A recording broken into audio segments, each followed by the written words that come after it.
ایک روز علامہ کے تمام شاگرد جمع ہوئے اور جمع ہونے کے بعد یہ آپس میں گفتگو ہوئی کہ علامہ کشمیری کا علم کتنا تھا۔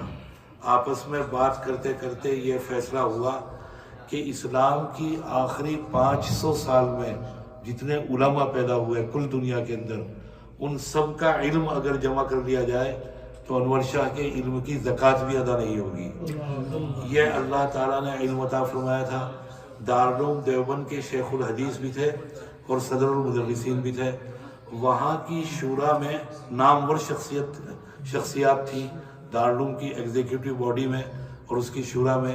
ایک موقع پر وہاں پر سر یاور جنگ آئے ہیں جو کہ مشہور حیدرآباد کے نواب تھے، اور آنے کے بعد انہوں نے شورا میں شرکت کی۔ وہاں پر دارالعلوم کی جانب سے ان کی ضیافت کا اہتمام تھا، دعوت کا اہتمام تھا۔ کھانے میں سر یاور بیٹھے ہوئے تھے اور برابر میں علامہ کشمیری کے۔ علامہ کشمیری کھانے سے فارغ ہونے کے بعد جب سویٹ ڈش آئی، میٹھا آیا، تو اس کو لے کر ہاتھ سے کھانے لگے۔ وہ حیران ہو کر دیکھنے لگا کیونکہ اس کے اعتبار سے یہ تہذیب کے خلاف تھا، تو بڑے سلیقے سے دریافت کیا کہ حضرت کیا آپ حدیث میں یہ بتا سکتے ہیں کہ نبی کریم صلی اللہ علیہ وسلم نے انگلی سے اور ہاتھ سے کوئی چیز کھائی ہو؟ آپ نے میٹھا استعمال کیا ہو یا کوئی اور کھانے کی چیز؟ حضرت اگر بتا دے تو بڑا کرم ہوگا۔ شاہ صاحب نے فرمایا اس کے 3 جواب ہیں، کچھ عقلی جواب ہیں اور کچھ نقلی۔ آپ کو کون سا جواب چاہیے؟ حدیث سے جواب دوں یا عقل کے مطابق جواب دوں؟ کہنے لگا کہ حضرت حدیث کے مطابق جواب دیجئے، مجھے حدیث سے جواب چاہیے۔ فرمایا کہ حدیث میں ہے کہ نبی کریم علیہ السلام کو لوکی بہت پسند تھی، کدو، اور آپ اس کو پیالے کے اندر جب سامنے آتا تیار ہو کر کدو شوربے کی شکل میں، تو پیالے کے اندر اپنی انگلیوں سے تلاش کرتے تھے اس کے قطرے کو، اور تلاش کر کر آپ اس کو انگلیوں سے اٹھا کر کھاتے تھے۔ کہنے لگا حضرت اگر نقلی جواب بھی بتا دیں، اصلی عقلی جواب بھی؟ فرمایا مسکرا کر کہ مجھے پتا تھا کہ آپ جیسے آدمیوں کی تسلی حدیث سے نہیں ہوگی۔ عقلی جواب فرمایا کہ عقلی جواب یہ ہے کہ آپ اگر اسپون استعمال کر رہے ہیں تو اسپون کے سائز کو بڑا نہیں کر سکتے، ایک ہی سائز۔ انگلی سے اگر 1 سے کام نہیں چل رہا تو 2 سے کام نہیں چل رہا تو اور بڑا کر دیجیے 3 انگلیوں سے۔ اور فرمایا کہ دوسری بات یہ ہے کہ اسپون ان کے منہ میں بھی جا رہا ہے، ان کے منہ میں بھی، آپ کی انگلی صرف آپ کے منہ میں جا رہی ہے۔ اور تیسری بات یہ ہے کہ آپ کو اسپون کے اندر لے کر کوئی چیز کھائیں، وہ گرم اور ٹھنڈا نہیں بتا سکتی۔ آپ اچانک کوئی گرم چیز حلوہ منہ میں رکھ لیں گرم، زبان آپ کی جل جائے گی، جبکہ انگلی سے اگر آپ کھائیں گے انگلی آپ کو بتا دے گی کہ یہ کھانے والی چیز گرم ہے یا ٹھنڈی۔ کہنے لگا سبحان اللہ حضرت ماشاءاللہ کیا بات بیان کی۔ کہا کہ بہت سطحی باتیں ہیں، عام سی باتیں ہیں، غور نہیں کیا جاتا، یہ آپ کو عجیب لگ رہی ہے۔ تو یہ حضرت علامہ کشمیری بہرحال فرمایا کہ انعامات ہیں حق تعالیٰ جل مجدہ کی اور ان کی نعمتیں ہیں۔ تو آنکھ کی نعمت عطا فرمائی، اعضاء کی نعمت عطا فرمائی، جسم کی، زبان کی نعمت عطا فرمائی۔ ایسی عجیب و غریب اللہ تعالیٰ نے عضو دیا ہے زبان کہ اس کو ملٹی پرپس کہتے ہیں، اور اس کو میجک کہا جائے کہ اسی زبان کا ایک گوشت کا ٹکڑا ہے، اس کے استعمال پر نبی کریم صلی اللہ علیہ وسلم نے پابندی عائد کر دی، آپ نے کنٹرول بٹھایا۔ ایک حدیث ہے زجر الشمبانی والشیبہ عن ارتکاب الغیبہ، مولانا عبدالحی صاحب لکھنوی کی ایک کتاب ہے، اس کے اندر عجیب و غریب حدیث نقل کی۔ حدیث میں نبی کریم صلی اللہ علیہ وسلم نے ارشاد فرمایا کہ ماں کے ساتھ منہ کالا کرنے میں جتنا گناہ ہے۔ آج دنیا کہاں سے کہاں پہنچ گئی۔ دنیا اپنی خرابی کے اعتبار سے اور اپنی فحش ہونے کے اعتبار سے، بے غیرتی اور بے حیائی کے انجام کاموں کے اعتبار سے کہیں سے کہیں پہنچ گئی، لیکن یہ منحوس خبر آج بھی کانوں میں نہیں پہنچتی کہ کسی بد نصیب نے اپنی ماں کے ساتھ منہ کالا کیا ہو۔ حدیث میں ہے کہ پیغمبر نے فرمایا ماں کے ساتھ منہ کالا کرنے میں جتنا گناہ ہے۔ بھائی اس کو ایسے سمجھیے کہ نبی کریم صلی اللہ علیہ وسلم نے ارشاد فرمایا ایک حدیث میں کہ 3 چیزوں کا دیکھنا ہی عبادت ہے۔ اگر کسی کو خانہ کعبہ کی زیارت کا موقع ملے اور وہ پہنچ جائے، اس کی نصیب جاگ جائے اور وہ بیت اللہ میں پہنچ کر طواف انجام دے۔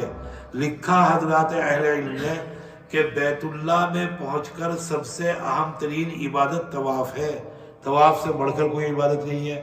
طواف کی توفیق ہوئی، اس کے تو کیا کہنے، سعادت کے اور اس کی اوج کے اور نصیب کے کوئی انتہا نہیں ہے۔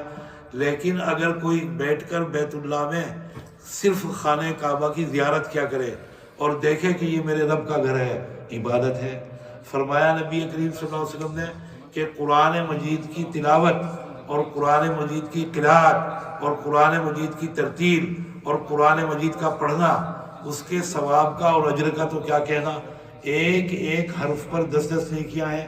لیکن اگر کوئی قرآن مجید کو سامنے رکھ کر بیٹھ جائے اور اس کو اسی وجہ سے زیارت کرے اور دیکھے کہ یہ میرے رب کا کلام ہے، عبادت ہے۔ فرمایا کوئی خوش نصیب ہو جس کو ماں کی دولت نصیب ہو، ماں جیسی ہستی نصیب ہو اور ماں جیسی شفیق ہستی اس کو نصیب ہوئی ہو اور وہ اس کی خدمت انجام دیتا ہو، ماں کی خدمت انجام دینے میں چست ہو، مستعد ہو اور انتہا سے زیادہ طاق واقع ہوا ہو، اس کے نصیب کا تو کیا کہنا۔ لیکن اگر کوئی ماں کو سامنے بٹھا کر یا ماں کے سامنے بیٹھ کر ماں کا چہرہ دیکھے اور یہ تصور کرے کہ یہ میری ماں ہے، اس کا دیکھنا ہی عبادت ہے۔ بھائی آپ اس حدیث سے سمجھے کہ جو تقدس، جو عظمت اور جو رفعت خانہ کعبہ کو حاصل ہے، قرآن مجید کو حاصل ہے، وہ عظمت ماں کے چہرے کو حاصل ہے۔ اب اس ماں جیسی دولت سے اور ماں جیسی نعمت سے کوئی خدا نہ خواستہ بدنصیب منہ کالا کرے، ذرا اس کا گناہ بھی سوچئے، اس کا گناہ کس انداز کا ہوگا۔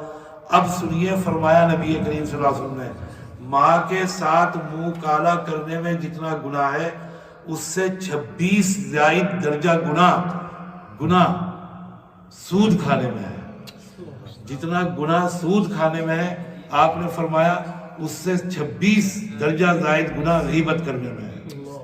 کسی کے پشت کے پیچھے، ایک حدیث میں ہے، جناب نبی کریم صلی اللہ علیہ وسلم تشریف فرمائے اپنے کاشانہ اقدس میں، اپنے مکان میں، اچانک ایک انصار کی عورت آئیں جو اپنے قد کے اعتبار سے، اپنی ہائٹ کے اعتبار سے ناٹے قد کی تھی، چھوٹے قد کی۔ وہ آئیں، نبی کریم صلی اللہ علیہ وسلم سے کوئی مسئلہ پوچھا اور اس کے پاس واپس جانے لگی۔ تو جب وہ واپس جا رہی تھی تو سیدہ عائشہ رضی اللہ تعالیٰ عنہ نے عرض کیا نبی کریم صلی اللہ علیہ وسلم سے، یا رسول اللہ اس طریقے پر جا رہی ہیں جیسے میرا یہ انگوٹھا، یعنی ان کی پست قامتی کی جانب، ان کے چھوٹے قد کی جانب اشارہ کیا۔ حضرت عائشہ نے، نبی کریم صلی اللہ علیہ وسلم کا چہرے انور کا رنگ بدل گیا۔ آپ نے فرمایا، عائشہ تو خود بھی ہلاک ہوئی اور مجھے بھی ہلاک کر دیا۔ حضرت عائشہ نے گھبرا کر کہا، یا رسول اللہ، میں نے کوئی تہمت نہیں لگائی، میں نے کوئی خلاف واقعہ بات نہیں کہی، خلاف حقیقت بات نہیں کہی، میں نے ایسی بات کہی جو ان کے اندر موجود ہے، وہ واقعتاً چھوٹے قد کی ہیں، میں نے یہی کہا۔ آپ نے فرمایا، عائشہ، کسی کی عدم موجودگی میں، کسی کے پیٹھ پیچھے ایسی بات کہنا کہ جو اس کے سامنے اگر کہی جائے تو اسے ناگوار گزرے، برا محسوس ہو، اسی کو غیبت کہتے ہیں۔ اور عائشہ، کسی کے بارے میں ایسی بات کہی جائے جو اس کے اندر موجود نہ ہو، جو عیب اس کے اندر، یہ تو تہمت ہے، یہ تو اتہام ہے، اس کا عذاب تو اس سے کہیں زیادہ ہے۔ تو جناب نبی کریم صلی اللہ علیہ وسلم نے زبان کے اوپر کنٹرول قائم کرنا چاہتے ہیں، زبان کو استعمال۔ حدیث میں آپ نے فرمایا کہ صبح ہوتی ہے تو تمام جسم کے اعضاء زبان کے سامنے ہاتھ جوڑتے ہیں اور کہتے ہیں کہ اگر تو صحیح رہے گی تو ہم بھی صحیح رہیں گے، اگر تو بگڑ گئی، تیرے اندر فساد پیدا ہو گیا تو ہماری بھی خیر نہیں، ہمارے اندر بھی فساد پیدا ہو جائے گا۔ بہرحال یہ زبان ہے جو تمام چیزوں کو آپ کو بتا رہی ہے، ایک عضو ہے لیکن اس کے کام کتنے زیادہ ہیں، گرم میں بھی بتا رہی ہے، سرد بھی، تلخ بھی اور شیریں بھی، کڑوا بھی اور میٹھا بھی، سرد بھی اور گرم بھی، اور بولنے کی طاقت بھی اور اپنے مفہوم کو ادا کرنے کی قوت بھی۔ اللہ تعالیٰ نے سب کچھ عطا فرمایا، کتنی بڑی نعمت ہے۔ اس نعمت کی قدر وہ بتائے گا جو اس سے محروم ہے۔ پھر سماعت کی اور سننے کی، پھر سونگنے کی، اور ان سب سے بڑھ کر اللہ تعالیٰ نے عقل کی نعمت عطا فرمائی۔ عقل کی دولت اتنی عظیم الشان دولت ہے کہ حدیث میں نبی کریم صلی اللہ علیہ وسلم نے فرمایا کہ اللہ تعالیٰ نے عقل کو پیدا فرمایا، پیدا فرمانے کے بعد حکم دیا کہ آگے کو آ، عقل آگے بڑھی، پھر حکم دیا کہ پیچھے ہٹ، عقل پیچھے ہٹی، اور پھر ارشاد فرمایا عقل کو خطاب کر کے کہ جا، اب تمام سوال و جواب، پوچھ تاچھ، حساب و کتاب اور مواخذہ تجھ پر یہ ہوگا۔ تمام پوچھ تاچھ یہی وجہ ہے کہ شریعت کے اندر اور شرعی احکام کا مکلف کوئی نابالغ نہیں ہے، بچہ نہیں ہے، اور کوئی عقل سے بیگانہ ہو، دیوانہ ہو یا عقل سے محروم ہو، وہ شریعت کے احکامات کا پابند نہیں ہے، اس پر کوئی پوچھ تاچھ نہیں ہے۔ ایسی عظیم الشان دولت عطا فرمائی۔ بنگلور ہے ہندوستان میں، اور ہندوستان کا مشہور شہر ہے، گارڈن سٹی کہلاتا ہے۔ ہندوستان کا صوبہ ہے کرناٹک، اس کی راجدھانی ہے۔ وہاں پر اللہ تعالیٰ نے مسلمانوں کو قوت بخشی، اور دوسرے ہندوستان کے علاقوں کے مقابلے میں وہاں کا مسلمان تعلیم یافتہ بھی ہے، اور اقتصادی طور پر اکانومی کے اعتبار سے بھی مضبوط ہے، تجارت ان کے پاس ہے، اللہ تعالیٰ نے طاقت عطا فرمائی ہے۔ وہاں پر میرے والد صاحب جاتے تھے، فخر المحدثین حضرت مولانا انظر شاہ کشمیری، 16 سال تک رمضان المبارک میں قرآن مجید کی تفسیر بیان کی بنگلور میں۔ جب پہنچے ہیں ایک بار بنگلور، تو ان کے تمام شاگرد وہاں پر آئے ملاقات کے لیے۔ 60 سال انہوں نے دارالعلوم دیوبند میں حدیث پڑھائی ہے، چنانچہ ان کے شاگرد تھے، وہ جمع ہو کر آئے بنگلور میں ان کی رہائش گاہ پر، اور آنے کے بعد ملاقات کی۔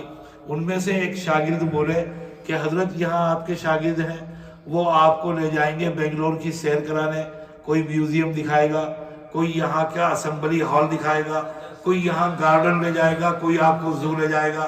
حضرت میں بھی آپ کو ایک جگہ لے جانا چاہتا ہوں۔ والد صاحب نے کہا کہ بھائی ضرور چلو، کہاں لے جاؤ گے؟ کہنے لگے کہ حضرت میں مینٹل ہاسپٹل میں ملازم ہوں، پاگل خانے میں، یہاں کے سرکاری پاگل خانہ، میں وہاں آپ کو دکھانا چاہتا ہوں کہ یہاں کی زندگی کتنی عجیب و غریب ہے، یہاں کیسے لوگ رہتے ہیں اور کیا انداز ہے، ذرا وہ بھی چل کے دیکھیے۔ والد صاحب نے ارشاد فرمایا ضرور بھائی، عبرت کا مقام ہے، ایسے مقام پر اور ایسی چیزوں کو دیکھ کر جنہیں دیکھ کر عبرت حاصل ہو، جنہیں دیکھ کر خدا یاد آئے، جنہیں دیکھ کر خدا کی نعمتوں کا قدر دل کے اندر پیدا ہو، ضرور جانا چاہیے۔ قرآن مجید میں بھی اور حدیث میں بھی نبی کریم صلی اللہ علیہ وسلم نے ارشاد فرمایا کہ بکثرت قبرستان کی زیارت کرو، کہ وہاں پر جا کر قبرستان میں اپنا انجام یاد آتا ہے، آپ کو وہاں پر جا کر احساس ہوتا ہے کہ ہمیں بھی یہی آنا ہے، یہی ہماری آخری منزل ہے، ہم بھی یہاں پر آ کر خاک ہو جائیں گے، اس ویرانے کو ایک روز ہم بھی آباد کریں گے، آ کر قبرستان میں جا کر اپنا انجام یاد آتا ہے، خدا یاد آتا ہے، لہٰذا زیارت کرنے اور قبرستان پہنچنے کی ہدایت دی۔ تو ایسے مقامات پر اور ایسی جگہ پر والد صاحب نے کہا ضرور چلیں گے۔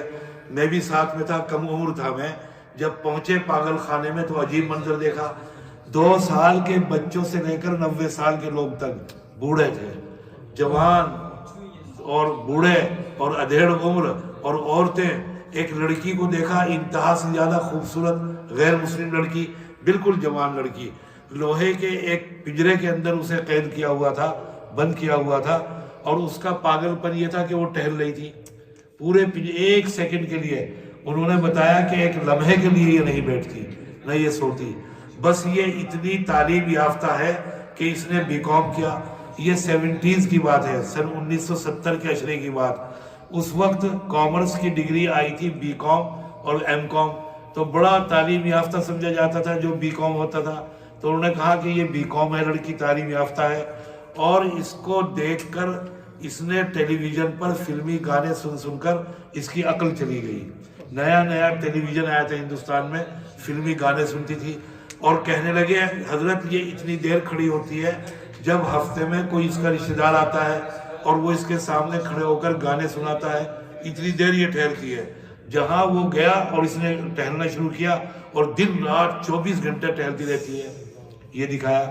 بہرحال وہاں عجیب و غریب منظر دیکھنے میں آئے۔ ایک اگلے سال جب گئے نیکسٹ ایئر، تو انہوں نے کہا کہ حضرت آئیے ایک اور صاحب سے ملاقات کراؤں۔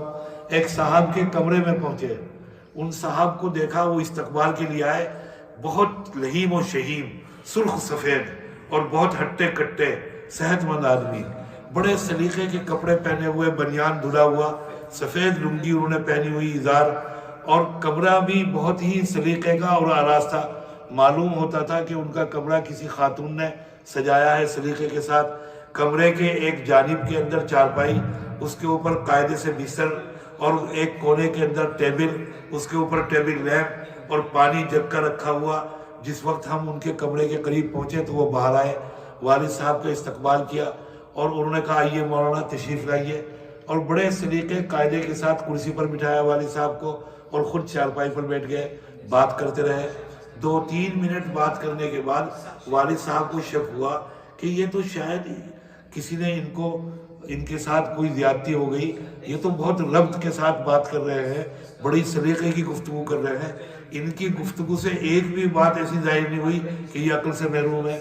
والد صاحب نے ان سے کہا کہ آپ یہاں کیسے، یعنی آپ کے اندر تو کوئی علامت نہیں ہے پاگل پن کی، آپ یہاں کیسے؟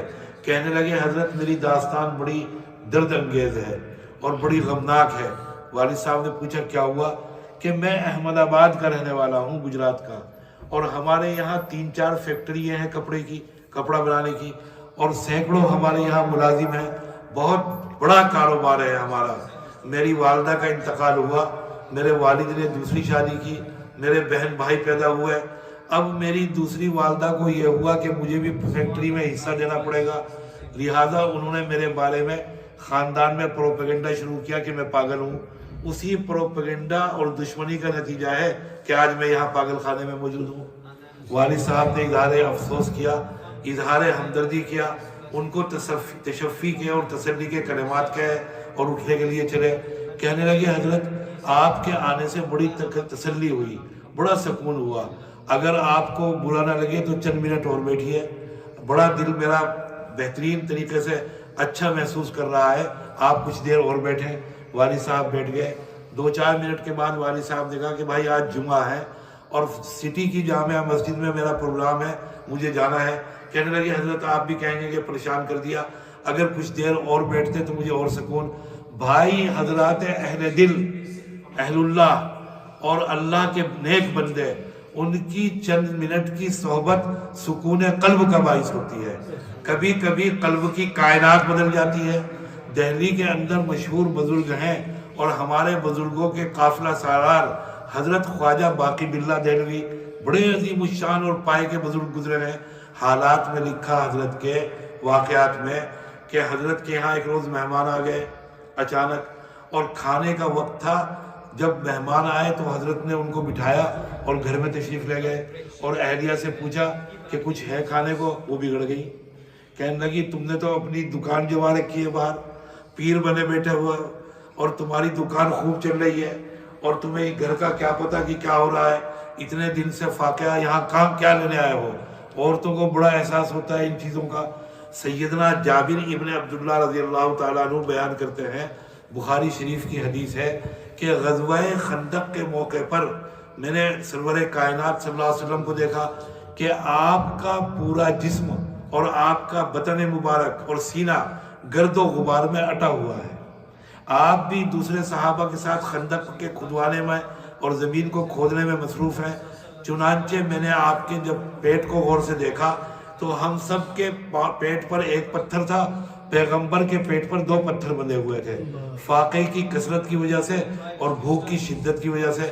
جابر کہتے ہیں کہ مجھ سے برداشت نہیں ہوا، میں تیزی کے ساتھ اپنے گھر کی جانب بھاگا، مدینہ منورہ کی جانب، اور گھر آنے کے بعد میں نے اہلیہ سے کہا، میں نے کہا کچھ کھانے کو ہے؟ وہ بگڑ گئی کہ یہاں کیا رکھا ہے کھانے کو؟ یہاں کچھ بھی نہیں ہے، اور ایک تھیلی لائی، اس میں کچھ دانے جو کے تھے، کہا یہ جو کے دانے ہیں صرف۔ تو جابر کہتے ہیں میں نے کہا کہ دیکھو تم جو کے دانوں کو پیس کر اور آٹا تیار کرو، اور ایک چھوٹا سا بکری کا بچہ ہے گھر میں اسے ذبح کرتا ہوں، گوشت تیار کرتا ہوں، اسے سالن تیار کرو، اور پیغمبر کو میں اس حال میں دیکھ کر آیا ہوں کہ آپ شدید بھوک کے میں اور فاقے کی حالت میں ہیں۔ جابر کہتے ہیں جب کھانا تیار ہو گیا تو میری بیوی نے مجھ سے کہا کہ جاؤ اور دیکھو، خاص طور سے خیال رکھنا، پیغمبر کو بتا دینا کہ کھانا کتنی مقدار میں ہے، ایسا نہ ہو کہ آدمی زیادہ آ جائے اور پھر بے عزتی ہو، گھر میں کھانا کم پڑ جائے اور لوگ زیادہ ہو، تو پیغمبر کو بتا دینا کہ بس اتنا کھانا ہے کہ آپ کھا لیں اور آپ کے ساتھ زیادہ سے زیادہ ایک دو آدمی اور۔ جابر کہتے ہیں میں پہنچا واپس اور خندق کے میدان میں نے آپ کے پاس بلا کر آپ کے کان میں کہا چپکے سے نبی کریم صلی اللہ علیہ وسلم کے، اور عرض کیا یا رسول اللہ کھانا ہے بہت تھوڑی مقدار میں ہے، بس آپ یا زیادہ سے زیادہ آپ کے ساتھ ایک دو اور چلیے اور کھانا کھا لیجئے، آپ کے لیے کھانا تیار کیا ہے۔ آپ نے یہ سننا تھا کہ آپ نے بآواز بلند تمام صحابہ میں اعلان کر دیا کہ چلو لوگوں جابر کے گھر میں دعوت ہے۔ جابر کہتے ہیں کہ یہ سننے کے بعد میرے پاؤں تلے زمین نکل گئی کہ اب کیا ہوگا، جو کچھ ہوگا ہوگا، اہلیہ کا سامنا کیسے کروں گا، ایک مار کا وہاں جا کر گھر میں بھائی بیوی کا مقابلہ بڑا مشکل کام ہے کہ وہاں کیسے جا کے مقابلہ ہوگا اور کیا جواب دوں گا۔ کہتے ہیں کہ میں پھر بھاگا اور اتنی تیز رفتاری کے ساتھ بھاگا کہ پیغمبر سے پہلے گھر پہنچ گیا اور ہانپتا کانپتا بیوی سے کہا کہ اب کیا ہوگا، غضب ہو گیا۔ پیغمبر نے تو اعلان کر دیا اور سینکڑوں صحابہ کے ساتھ پورے لشکر کے ساتھ صلی اللہ علیہ وسلم تشریف لا رہے ہیں۔ سبحان اللہ، کیا ایمان ہے ان خاتون کا۔ فرمایا ان خاتون نے جابر سے کہ تم نے پیغمبر کو کھانے کی مقدار بتا دی تھی کہ اتنی تعداد میں کھانا ہے؟ جابر نے کہا کہ ہاں بتا دی تھی۔ کہا کہ اگر بتا دی تھی پھر کوئی پرواہ نہیں، اگر پیغمبر کھانے کی مقدار جاننے کے باوجود اور آپ کے علم میں آنے کے باوجود اتنے صحابہ کو لے کر آ رہے ہیں، اب کوئی پرواہ نہیں۔ جابر کہتے ہیں کہ آپ آئے، آپ نے آنے کے بعد روٹی کا ٹکڑا کھایا اور باقی روٹی میں رکھ دیا، سالن آپ نے تھوڑا سا لیا اور اس میں لعاب دہن ملایا اور وہ واپس برتن میں ڈال دیا، اور آپ نے گھر والوں کو حکم دیا کہ کھانا تقسیم کرو، بلکہ اپنے دستے مبارک سے آپ نے کھانا تقسیم کیا۔ قسم کھا کر کہتے ہیں جابر کہ پورے لشکر نے کھانا کھایا اور کھانا جو کتو جتنا مقدار میں تھا پورا موجود تھا۔ ہماری آنڈی ابل رہی تھی، ہماری روٹیوں میں ایک بھی چیز کی کمی واقع نہیں ہوئی تھی۔ آپ نے فراغت کے بعد فرمایا کہ جابر دیکھو یہ کھانا ہے اور اس کھانے کو اب محلے میں تقسیم کر دو، لوگ قحط زدہ ہیں، بھوکے ہیں، اور فرمایا گھر کے لوگوں کو بھی کھلاؤ۔ یہ تو پیغمبر صلی اللہ علیہ وسلم۔ اب حضرت باقی باللہ گھر میں پہنچے اور عرض کیا اہلیہ سے کہ کچھ کھانے کو ہے وہ بگڑ گئی۔ کہنے لگی بڑے میاں تمہاری دکان چل رہی ہے باہر، تم پیر بنے بیٹھے ہو اور تمہارے تو مزے آ رہے اور گھر کا کچھ پتہ نہیں، کچھ نہیں ہے یہاں۔ اب آئے باہر باقی باللہ اور آ کر گھر کے سامنے روڈ پر ٹہلنے لگے پریشان۔ بھائی شریف آدمی اگر ہوگا اور کریم ہوگا تو مہمان اس کی عزت ہوتے ہیں، وہ سب کچھ برداشت کر لے گا، مہمان کی بے عزتی برداشت نہیں کر سکتا، اونچ نیچ برداشت نہیں کر سکتا۔ دیکھو قرآن مجید نے بیان کیا کہ سیدنا لوط علیہ السلام کے یہاں جس وقت پر فرشتے آئے ہیں اور نوجوان اور خوبصورت لڑکوں کی شکل میں، قوم بد فطرت تھی، بد عمل تھی، چنانچہ قوم کو جب معلوم ہوا پہنچ گئے اور حضرت سے مطالبہ کیا ان لڑکوں کو ہمارے حوالے کر دو، ہم اپنی خواہش نفس پوری کریں گے۔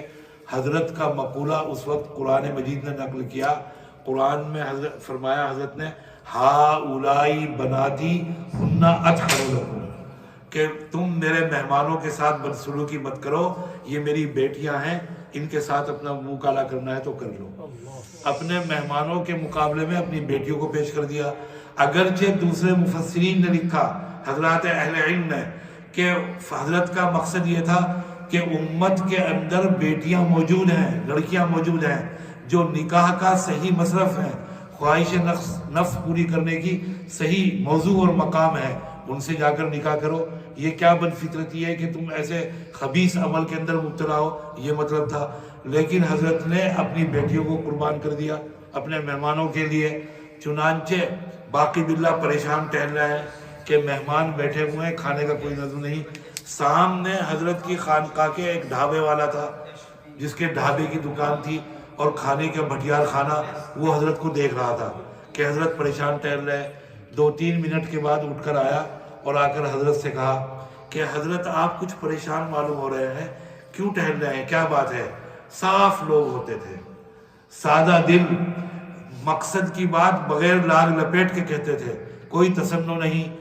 دیکھو حدیث میں نبی کریم نے ارشاد فرمایا کہ اہل الجنتی بلغن، جنت کے اندر سادہ لوگ ہوں گے، معصوم لوگ ہوں گے، بھولے بھالے لوگ، سیدھے سادے لوگ جو جنت کے رہنے والے اور جنت کے واسی ہوں گے، جنت کے اندر بھی۔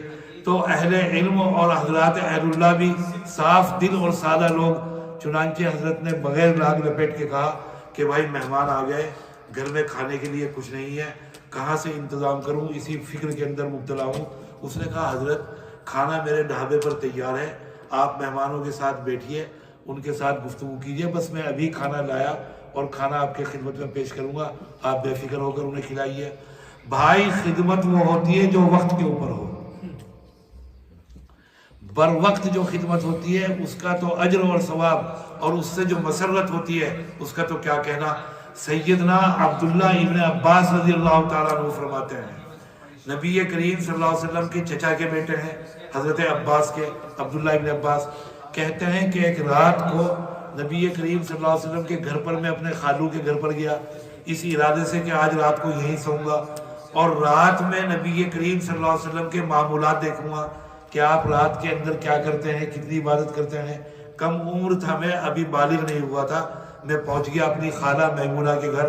رات کو میں چارپائی پر لیٹ گیا، جھوٹ موٹ آنکھیں بند کر کے، ایسا ظاہر کر رہا تھا جیسا کہ میں سوچوں گا آپ تشریف لائے باہر سے اندر گھر میں۔ آنے کے بعد آپ نے فرمایا نام الغلیم، بچیمڑا سو گیا، بچہ سو گیا، جمورہ سو گیا۔ تو گھر والوں نے بتایا سو گیا۔ ابن عباس کہتے ہیں میں سویا نہیں تھا، جاگ رہا تھا لیکن آنکھیں بند کیے پڑا رہا۔ آپ نے آ کر نوافل کے لیے نیت باندھی، پھر آپ نے نوافل پڑھنے کے بعد آرام کرنے کے لیے چارپائی پر لیٹے۔ کچھ ہی دیر کے بعد آپ یہ کہتے ہوئے کھڑے ہو گئے کہ مجھے آرام سے کیا کام، اور آپ بیت الخلا گئے وضو کرنے کے لیے، قضاء حاجت کے لیے۔ میں نے یہ سوچا کہ آپ ہمیشہ وضو پر رہنا پسند کرتے ہیں، ہر وقت آپ بیت الخلا سے آئیں گے وضو کریں گے، تو میں نے ایک برتن میں پانی بھر کر رکھ دیا وضو کے لیے۔ آپ اندر سے تشریف لائے فارغ ہو کر، پانی دیکھا، بر وقت خدمت تھی، پانی کی ضرورت تھی وضو کے لیے، خوش ہوئے۔ آپ نے پوچھا یہ کس نے رکھا ہے؟ گھر والوں نے بتایا کہ ابن عباس نے، عبداللہ نے۔ آپ نے فرط خوشی میں اور مسرت میں مجھے اپنے سینے سے لگا لیا، اور سینے سے لگا کر دعا دی، اللہم علمہ الکتاب اللہم فقہہ فی الدین۔ حضرت عباس کہتے ہیں مجھے دعائیں دی کہ اے اللہ اسے قرآن مجید کا علم عطا فرما، اے اللہ اسے فقہ اور سمجھ بوجھ عطا فرما۔ کہتے ہیں کہ اسی دعا کا اثر تھا کہ آج اگر مفسرین کو تمام تفاسیر کے ذخیرے میں کسی آیت کی تفسیر میں ابن عباس کی کوئی روایت مل گئی یا قول، تمام ذخیرہ ایک طرف، ابن عباس کا قول نمبر 1 پر ہوتا ہے۔ حبر الامہ اور ترجمان القرآن کے نام سے مشہور ہے سیدنا ابن عباس۔ بر وقت خدمت کی تھی نبی کریم صلی اللہ علیہ وسلم کی، اور شرف حاصل کیا تھا۔ تو اس نے کھانا لا کر رکھا بھٹیارے نے، حضرت نے مہمانوں کو کھانا کھلایا۔ کھانا کھلانے کے بعد فارغ ہوئے، مہمان رخصت ہو گئے۔ جب وہ اپنے برتن لینے آیا بھٹیارا، وہ ہوٹل والا اپنے برتن اٹھانے، تو جوش آیا حضرت کو، خدمت ہوئی تھی اور بر وقت خدمت ہوئی تھی، اور فرمایا جوش میں کہ مانگو کیا مانگتے ہو۔ وہ بھی پاکستانی، انتہا سے زیادہ بہت طرار قسم کا آدمی تھا، بہت تیز۔ کہنے لگا کہ اپنے جیسا بنا دیجئے، یہ دیکھیے۔ حضرت سے کہنے لگا حضرت اپنے جیسا۔ حضرت نے کہا یہ تو بہت مشکل کام ہے۔ کہنے لگا حضرت اگر مشکل ہے تو میں نے تو کوئی بل پیش نہیں کیا تھا، نہ میں نے کھانے کی اجرت مانگی، نہ کھانے کا میں نے مطالبہ کیا۔ بھائی 1 سیکنڈ میں کائنات بدل جاتی ہے۔ میں نے عرض کیا، میں سناتا ہوں کہ سرور کائنات صلی اللہ علیہ وسلم بیت اللہ کا طواف فرما رہے ہیں، فتح مکہ کا موقع ہے، ابھی تازہ تازہ مکہ فتح ہوا ہے، جذبات آسمان کے اوپر ہیں، دشمن گرم ہے اور اس کے جذبات بھی نہایت گرم ہے۔ آپ سب کے صحابہ کا بیان ہے کہ آپ بیت اللہ کا طواف کر رہے ہیں اور ہم نے آپ کو سیکیورٹی میں لیا ہوا ہے، حلقے میں صحابہ نے گھیر رکھا ہے پیغمبر کو، درمیان میں پیغمبر، ایک کافر نوجوان ہاتھ میں نیزہ لیے ہوئے آپ کے پیچھے پیچھے، اور اس فکر کے اندر اس موقع کی تلاش میں کہ موقع ملے تو محمد کی جان لے لوں، پیچھے پیچھے۔ اچانک دوسرے تیسرے چکر میں آپ تیزی کے ساتھ پیچھے پلٹے، وہی نوجوان، آپ نے یہاں ہاتھ رکھا اور دریافت کیا کیا سوچ رہے ہو، ایسے یہاں ہاتھ رکھ کر اس کے کہنے لگا کچھ نہیں یا رسول اللہ۔ آپ نے فرمایا جو سوچ رہے ہو اسے بدل ڈالو۔ کہتا ہے کہ خدا کی قسم چند سیکنڈ کے اندر وہ آدمی جو دنیا کا سب سے نفرت انگیز آدمی تھا، جس کا دین، جس کی دعوت سب سے زیادہ مقبوض تھی اور سب سے زیادہ نفرت انگیز تھی، ایک لمحے کے اندر سب سے محبوب ہو گیا۔ چند لمحے پہلے جس کی جان لینے کے لیے آیا تھا، چند لمحوں کے اندر یہ کائنات بدل گئی دل کی کہ اس کے لیے جان دینے کو تیار ہو گیا۔ لمحات کے اندر آپ نے، جب حضرت نے فرمایا کہ یہ مشکل کام ہے، تو اس نے کہا کہ حضرت میں نے تو کوئی بل نہیں دیا تھا، میں نے تو کھانا نہیں، آپ سے اجرت نہیں مانگی، آپ نے خود فرمایا مانگو کیا مانگتے ہو، تو آپ کے کہنے کے مطابق میں نے عرض کیا کہ اپنے جیسا بنا دیجئے۔ لکھا ہے کہ ایک نظر ڈالی اس کے اوپر، تمام اس کے قلب کی کائنات تبدیل ہو گئی، تمام وہ ملکات، وہ روحانیات جو برسوں کی محنت کے بعد حضرت کو حاصل ہوئے تھے، ایک دم منتقل کیے۔ کہنے والوں نے کہا اور لکھنے والوں نے لکھا کہ صورت بھی اتنی بدل گئی تھی بھٹیارے کی کہ یہ پہچاننا مشکل تھا باقی بلّہ کون ہے اور بھٹیارہ کون ہے۔ اور جب اتنے پاور کا حضرت نے لوڈ منتقل کیا تو 3 دن کے اندر اندر ختم ہو گیا۔ بھائی حضرت اقدس مجدد ملت مولانا اشرف علی صاحب تھانوی نور اللہ مرقدہ، حضرت کی مجلس لگی ہوئی تھی، حضرت کی مجلس میں لوگ بیٹھے ہوئے تھے اور ایک صاحب پنکھا کر رہے تھے، حضرت کو پنکھا جل رہے تھے۔ وہ چھت کا پنکھا ہوتا تھا، یہ سیلنگ فین نہیں تھے، اور کپڑے کا پنکھا، اس میں رسی باندھتے تھے اور اس کو کھینچتے تھے تو وہ ہوا لگتی تھی سب کو۔ تو وہ ایک صاحب پنکھا کر رہے تھے، انہوں نے اچانک پوچھا حضرت تھانوی سے، حضرت یہ جو بعض لوگ تمنا کرتے ہیں کہ ہمیں مدینہ میں موت آ جائے، مدینہ کی مٹی نصیب ہو جائے، جنت البقیع میں دفن ہونے کا موقع ملے صحابہ کی درمیان، اور حضرت بعض لوگ کہتے ہیں کہ مکہ کی خاک نصیب ہو جائے، ہماری موت مکہ کی سرزمین پر آئے، یا بعض لوگ بزرگوں کے پہلو میں دفن ہونا چاہتے ہیں یا ان کے قبرستان میں، اس کا کچھ فائدہ پہنچتا ہے مرنے والے کو۔ حضرت نے فرمایا پنکھا کسے کر رہے ہو؟ کہنے لگا کہ آپ کو، کہ بس دیکھو ہوا کس کو لگ رہی ہے؟ کہا کہ پوری مجلس کو۔ حضرت نے فرمایا جب خدا کی رحمت کی ہوائیں کسی اپنے مخصوص بندے پر چلتی ہیں قبرستان میں، پورے قبرستان کا مردہ فائدہ اٹھاتا ہے، تمام مردوں کو فائدہ پہنچتا ہے۔ تو ایکھو زندگی میں ہی نہیں، حیات ہی میں نہیں کام آ رہے ہیں علماء کی اور اہل اللہ کی صحبت، بعد وفات بھی ان کا فیض جاری ہے۔ اہل علم نے لکھا، حضرات علماء نے، جس عالم کا، جس بزرگ کا جس طرح کا فیض زندگی میں جاری ہے، بعد وفات کے بھی قبر سے وہی فیض جاری ہے۔ اگر کسی کے سینے سے علم کا فیض جاری تھا تو مرنے کے بعد بھی قبر سے علم کا فیض جاری ہے۔ تو بھائی حضرت نے توجہ کی اور کائنات بدل دی۔ تو اسی طریقے پر نبی کریم صلی اللہ علیہ وسلم نے ارشاد فرمایا، میں عقل کے بارے میں آپ کو بتا رہا تھا، آپ نے ارشاد فرمایا، عجیب و غریب حدیث آپ کی ہے کہ ایک غزوے کے بعد، ایک غزوہ قائم ہوا، غزوے کے بعد نبی کریم صلی اللہ علیہ وسلم تشریف فرمائے، حضرات صحابہ، ایک صحابی نے عرض کیا یا رسول اللہ اس غزوے میں ہم سب نے شرکت کی، تمام صحابہ نے، کیا سب کو اجر اور ثواب برابر ملے گا، یکساں ملے گا، مساوی ملے گا، یا عقل کے مطابق ملے گا؟ یعنی جس کی عقل زیادہ ہے اسے ثواب زیادہ، جس کی عقل کم ہے اس کو اجر کم ملے گا عقل کے مطابق؟ عجیب و غریب جناب نبی کریم صلی اللہ علیہ وسلم نے ارشاد فرمایا کہ عقل کے تفاوت کے اعتبار سے ملے گا، عقل کے فرق کے اعتبار سے۔ اگر کسی کی عقل زیادہ ہے تو اس کو اجر بھی زیادہ ملے گا، کسی کی عقل کم ہے تو اس کو اجر بھی کم۔ اتنی عظیم الشان نعمت اللہ تعالیٰ نے عطا فرمائی۔ پھر بھائی اس کے بعد ایمان کی نعمت عطا فرمائی، ایمان کی دولت عطا فرمائی، ایمان سے سرفراز فرمایا۔ دیکھو بھائی وقت بہت کم ہے اور عالم یہ ہے کہ میں صبح چلا تھا، کہاں سے چلے تھے بھائی ہم، میں تو بھول بھی گیا، والس ہال سے گلوسٹر آیا، گلوسٹر سے پھر آپ کی خدمت میں یہاں آیا، آنے کے بعد روزے کے ساتھ، اور 12 سال سے شوگر کا پیشنٹ ہوں روزے کے ساتھ۔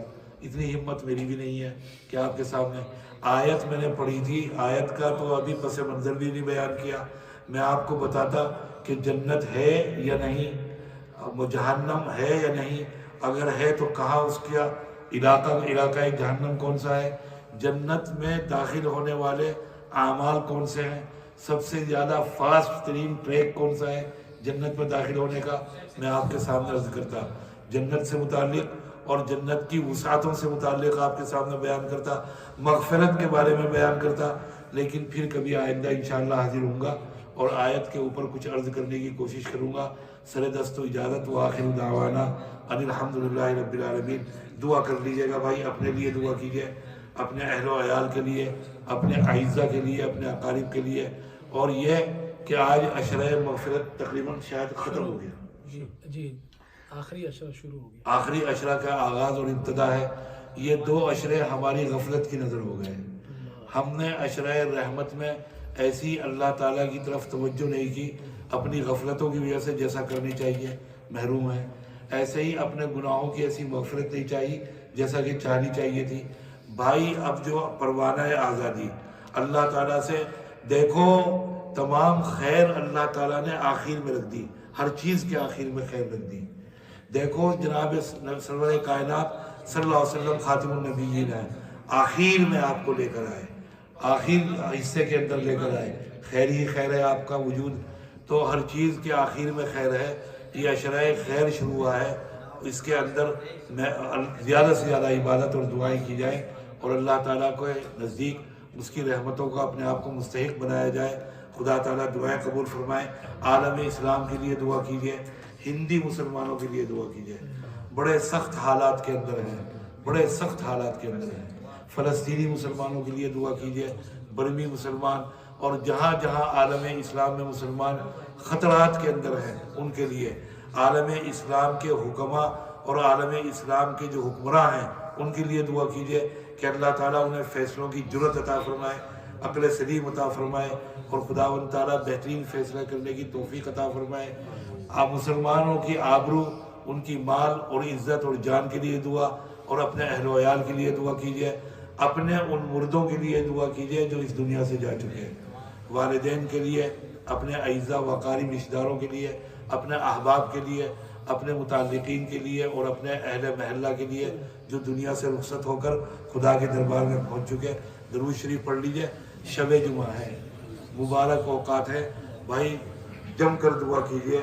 اللہم صلی علی بدر التمام، اللہم صلی علی نور الظلام، اللہم صلی علی مفتاح دار السلام، اللہم صلی علی الشفیع فی جمیع الانام، لا الہ الا انت سبحانک انا کنا من الظالمین، لا الہ الا انت سبحانک انا کنا من الظالمین، ارحم الراحمین، غیاث المستغیثین، رب العالمین۔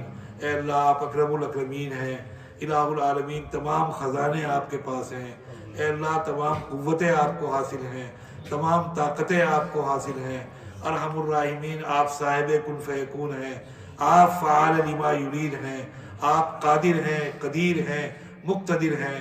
ہم تو کمزور ہیں، ناتواں ہیں، ہم فقیر ہیں، دریوزہ گر ہیں، بھکاری ہیں، آپ کے در پر بیٹھے ہوئے ہیں۔ اے اللہ اس دنیا میں بھی اگر کسی کریم کے گھر پر بیٹھ جائے اور اس کے در پر، تو وہ خالی ہاتھ نہیں لوٹاتا۔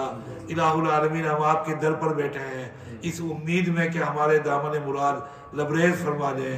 ارحم الراحمین سب سے پہلے ہمارے گناہوں کی مغفرت فرما، اے اللہ تمام طرح کے گناہ معاف فرما، چھوٹے گناہ ہوں یا بڑے گناہ ہوں، الہ العالمین اعلانیہ گناہ ہوں یا پوشیدہ گناہ ہوں، چھپ کر گناہ کیے ہوں یا کھلے عام گناہ انجام دیے ہوں، ہر طرح کے گناہ معاف فرما۔ ارحم الراحمین اپنی رحمت کے اندر ہمارے گناہوں کو آڑ مت بنائیے گا، حجاب مت بنائیے گا۔ ارحم الراحمین آپ غفار ہیں، غفور ہیں، آپ ہی مغفرت فرما سکتے ہیں۔ الہ العالمین ہم نے ایسی عبادت نہیں کی جیسا کہ عبادت کرنی چاہیے تھی، ایسے روزے نہیں رکھے جیسا کہ روزے رکھنے کا حق تھا، لیکن آپ تو معاف کرنے والے ہیں۔ الہ العالمین ہماری ان ٹوٹی پھوٹی عبادتوں کو قبول فرما، مزید عبادات کی توفیق عطا فرما۔ ارحم الراحمین جو بیمار ہیں انہیں صحت و شفا عطا فرما، شفاء کاملہ عطا فرما، عاجلہ عطا فرما، مستمرہ عطا فرما۔ اے کریم جو ہمارے اعزہ و اقارب اس دنیا سے رخصت ہو چکے، ہمارے والدین، ہمارے رشتہ دار، اے اللہ ان کو وہاں کی راحت عطا فرما، جنت الفردوس کا فیصلہ فرما۔ الہ العالمین اس ماہ مبارک کی برکت سے ان کے قبور کو نور سے لبریز فرما، ارحم الراحمین ہماری دعائیں ان کے حق میں قبول کروا، اور جب جب انہوں نے ہمارے حق میں دعائیں کی ہیں ان کی دعائیں ہمارے حق میں قبول فرما۔ اے اللہ عالم اسلام کی حفاظت فرما، عالم اسلام میں مسلمانوں کی حفاظت فرما، ہندی مسلمانوں پر رحم فرما، مسلمان جہاں جہاں آباد ہیں ان کی جان کی، مال کی، آبرو کی حفاظت فرما۔ الہ العالمین اس ملک میں نوجوانوں کو استقامت عطا فرما، ایمان پر استقامت عطا فرما، بیٹیوں کی پاک دامانی کی حفاظت فرما، عفت عطا فرما، الہ العالمین کردار کی حفاظت فرما۔ ارحم الراحمین جو اولاد کے خواہش مند ہیں انہیں مطیع اور فرما بردار اولاد عطا فرما۔ اے اللہ جو بیٹیاں بیٹھی ہوئی ہیں انہیں بہترین رشتے عطا فرما، صاحب نصیب اور نیک شوہر عطا فرما۔ ارحم الراحمین حاضرین کے نیک مقاصد کی تکمیل فرما، الہ العالمین ان کے نیک آرزویں اور تمنائیں پوری فرما۔ ارحم الراحمین اپنے فضل و کرم سے ان دعاؤں کو قبول فرما۔ ربنا ظلمنا انفسنا وإن لم تغفر لنا وترحمنا لنكونن من الخاسرين ربنا آتنا في الدنيا حسنة وفي الآخرة حسنة وقنا عذاب النار سبحان ربك رب العزة عما يصفون وسلام على المرسلين والحمد لله رب العالمين۔ اللهم صل على سيدنا محمد يا رب صل وسلم دائما أبدا على حبيبي